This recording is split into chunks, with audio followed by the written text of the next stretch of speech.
Welcome, everybody. And for weeks, people have gathered in small town street corners in major cities, state capitals, nation's capital to express displeasure and disbelief at the way Ronald Gump is running the country.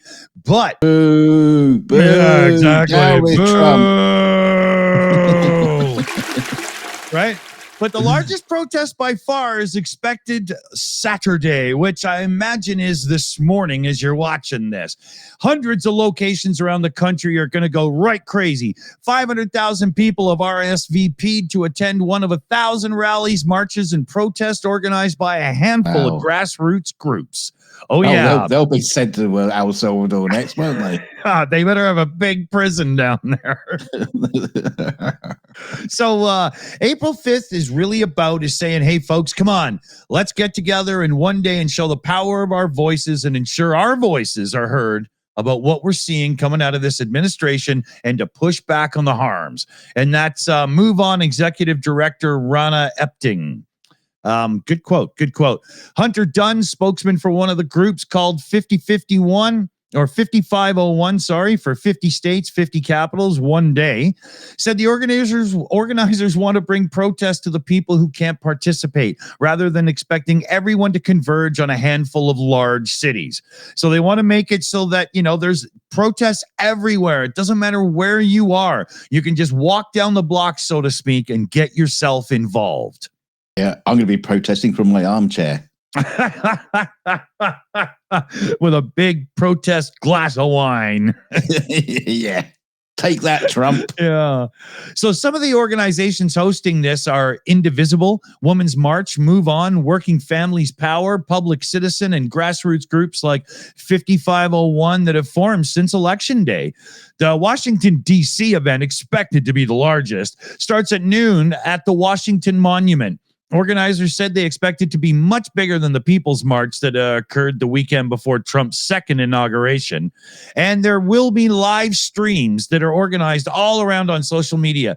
So if you can't go out and actually be involved physically, check out a live stream. Be there in the live chat, hanging out with people. Yeah, exactly. Right. Yeah. I heard the Ku Klux Klan are even doing a demonstration because this is just way too far right wing for them. Yeah. Well, speaking of, on your roll, Trump. Let me read you a quote and see if you can guess who said it. Anyone who thinks that protest lawsuits and lawfare will deter President Trump must have been sleeping under a rock for the past several years. President Trump will not be deterred from delivering on the promises he made to make our federal government more efficient and more accountable to the hardworking American taxpayers across the country who overwhelmingly reelected him.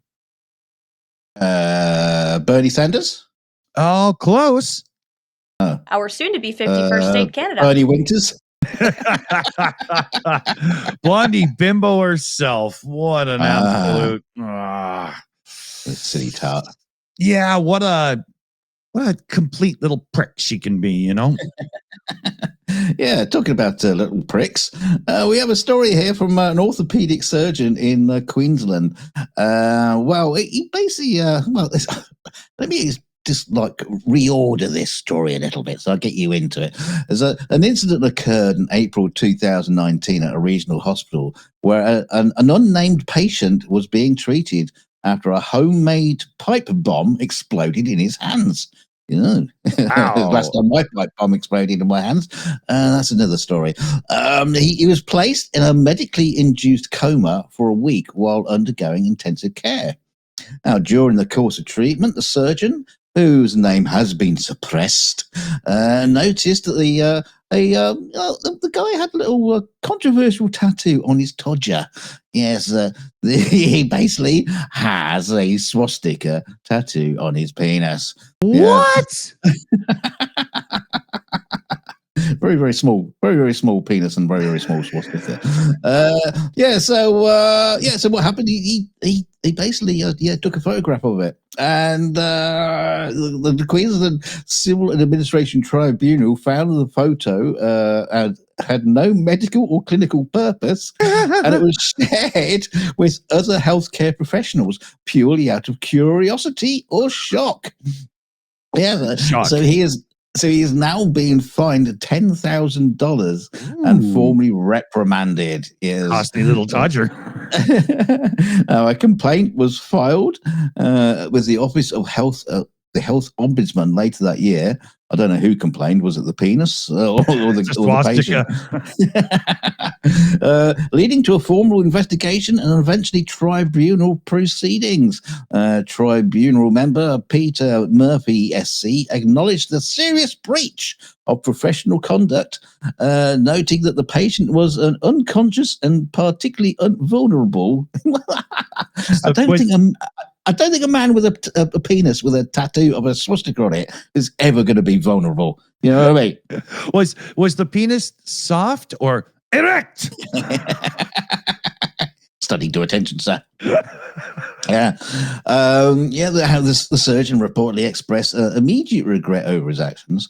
But despite the patient's objectionable tattoo, the tribunal made clear that all patients, regardless of their backgrounds or beliefs, are entitled to dignity, privacy, and respectful care while under medical treatment. Bollocks of that. Now, I know you're all curious. We do not have a picture of the man's, particular penis with a swastika, but however, we did find another picture of a massive penis with a swastika on it. Yeah, there he is. And I'm in trouble for just taking that photograph. What do you think, Elon? That's what I thought. Oh, Elon, you're always the butt of the joke, pal. It's one penis. Yeah. Oh, well, I think you should take that tattooed penis and put it somewhere dark. Thanks for joining us, everybody. Like, share, and subscribe on your way out the door. Yes, and say hi to us in the comment section and leave us a swastika-y comment. Let's don't get into trouble, though.